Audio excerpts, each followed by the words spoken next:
Welcome back to the channel. Now that I've posted the video about the three-way trade involving the Saginaw Spirit, Windsor Spitfires, and Kingston Frontenacs, it's time to take a look at the Eastern Conference because I was looking at the standings today and I just couldn't get over how tight the race is right now in the East. Last year, it seemed as though the powerhouse teams were in the Eastern Conference because you look at it, the Ottawa 67s finished first, 107 points.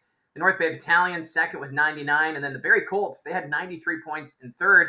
And then, of course, the Peterborough Petes, who win the OHL championship, they were fourth in the Eastern Conference last year. So it's a little different this year.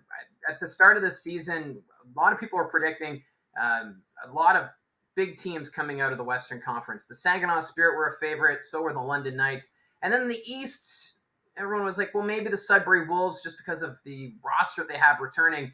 But of course, preseason predictions only go so far because once you get the games going, that's when you know what these teams are capable of.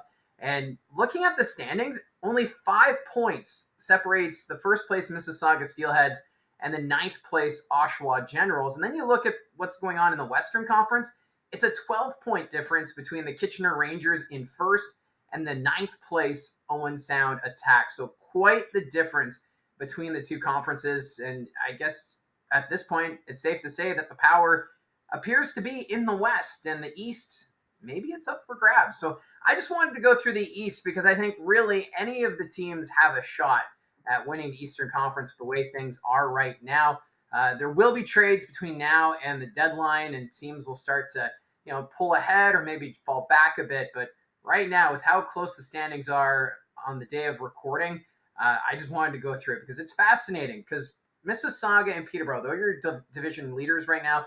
The Steelheads in the Central and the Petes in the East, both of them have 22 points.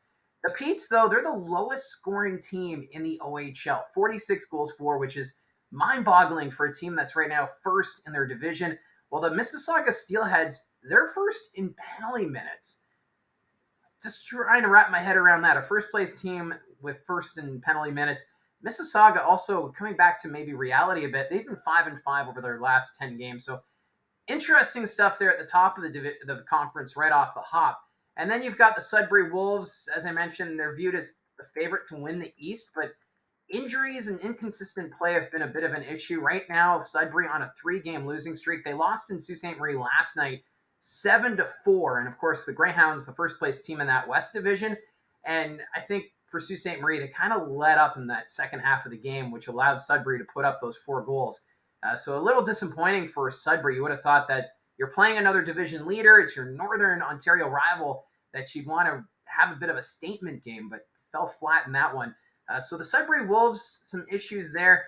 But then Ottawa, they're right there too. They look like a possible threat just like last season. The only thing is injuries have been an issue. I know they got Henry Muse back in the lineup, but injuries have plagued this team a bit. Luca Pinelli, though, he's been a bright spot.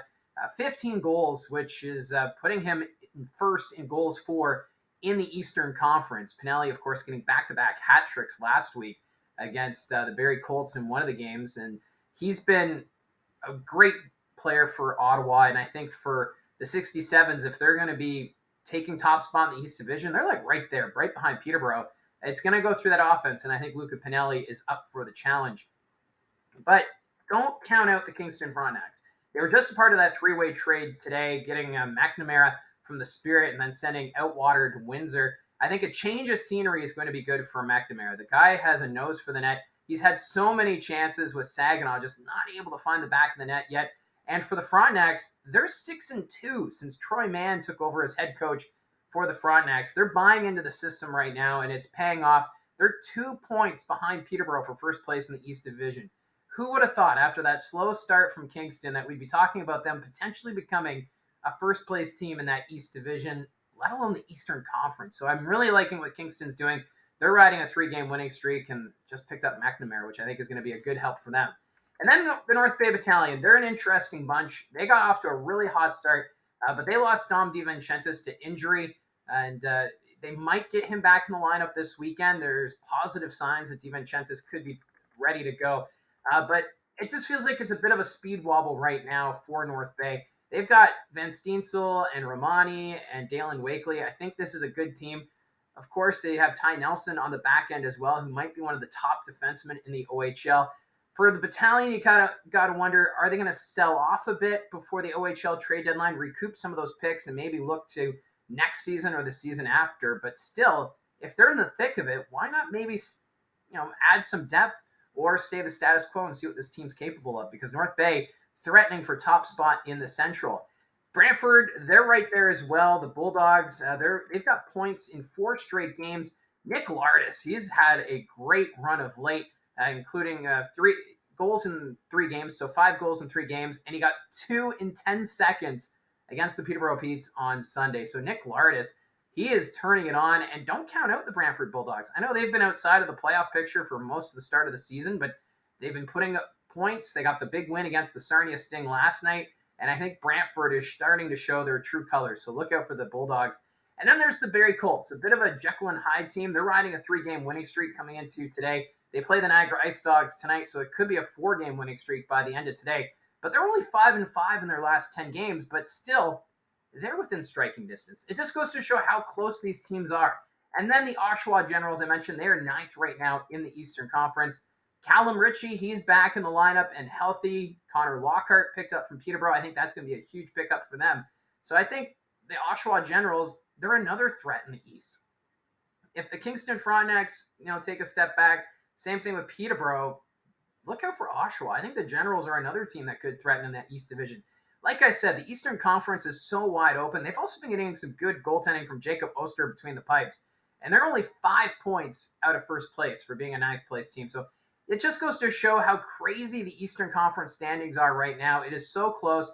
Mind you, it'll probably change over the next couple of weeks. We should start to see a team break away from the pack. But if they don't, that's also going to factor into potential trades going forward. If teams still think that they have a chance to win the division, and with Saginaw loading up in the Western Conference, and say the Saginaw Spirit win the Western Conference Championship, that means the Eastern Conference champion gets an automatic berth at the 2024 Memorial Cup. So with that in mind, if you think you're in contention, why not add a piece or two with depth? Don't throw away your future, but pick up a couple of pieces to bolster the lineup a bit. Maybe help out with the back end, get another scoring winger.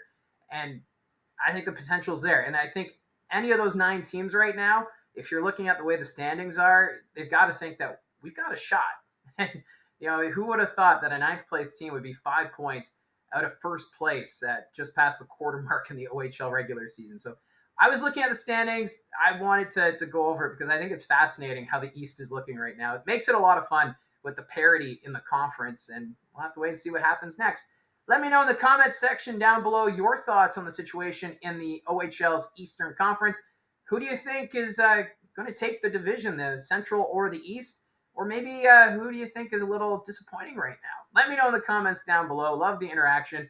Remember to hit like and subscribe for future content as this channel continues to grow. And I appreciate your support so far, and we will talk to you again soon.